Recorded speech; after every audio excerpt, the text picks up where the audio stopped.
Bablu voice के देखने और सुनने वाले प्यारे दोस्तों को मोहब्बतों बरा सलाम। प्यारे दोस्तों, शोर हाथ पांव छिलवा कर और एक आंख सुजवा कर घर आया। बीवी ने घबरा कर पूछा, क्या हुआ? शोहर, एक औरत स्कूटी से टक्कर मार कर निकल गई।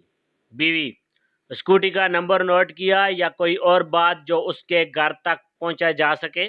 शोहर, नहीं, दर्द की वजह से नंबर तो नोट नहीं कर पाया, पर वो बहुत गोरी और सुनहरे बालों वाली थी। उसने हरे रंग का सूट पहना था, गुलाबी रंग की चूड़ियां, गहरे लाल रंग की लिपस्टिक, कानों में हीरे की बालियां थी, हाथों में मेहंदी लगी थी और हाँ, दाएं गाल पर होंठ के पास तिल भी था।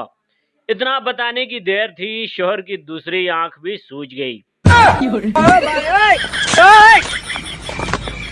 प्यारे दोस्तों, मेरा दिल करता है कि मैं भी कोई रोमांटिक नावल लिखूं। लड़की सो रही हो, जब सोकर उठे तो बेड से उतरते ही उसके पांव के नीचे कील आ जाए और कील का जख्म पांव का कैंसर बना दे। डॉक्टर बोले कि पांव काटना पड़ेगा। लड़की रोने लग जाए। इतने में एक लड़का आए और आकर बोले, मैं दूंगा तुम्हें अपना पांव, दफा करो डॉक्टरों को। फिर लड़का लड़की को अपने घर ले जाए और अपना पांव काट कर लड़की को एल्फी से लगा दे। लड़की का कैंसर पूरी टांग में मुंतकिल हो जाए तो लड़का लड़की की टांग काट कर उसे अपनी टांग लगा दे।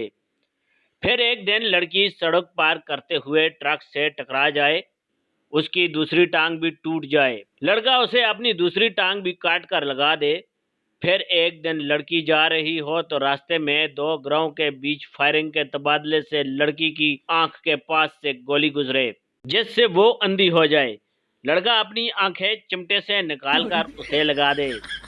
फिर अचानक एक दिन लड़की के गुर्दों में दर्द उठे तो डॉक्टर बोले, आपके गुर्दे फेल हो गए। लड़का अपने गुर्दे निकाल कर लड़की को लगा दे। और फिर एक दिन लड़का बोले, मैं अब हॉस्पिटल में ही एडमिट रहूंगा, तुम्हें जो जो भी स्पेयर पार्ट्स जब जब लगवाने हो मैं हाजिर हूँ, मेरी जानू फिक्र क्यों करती हो। फिर वो दोनों खुशी खुशी रहने लग जाएं। आप बताएं, मैं नावल लिखूं?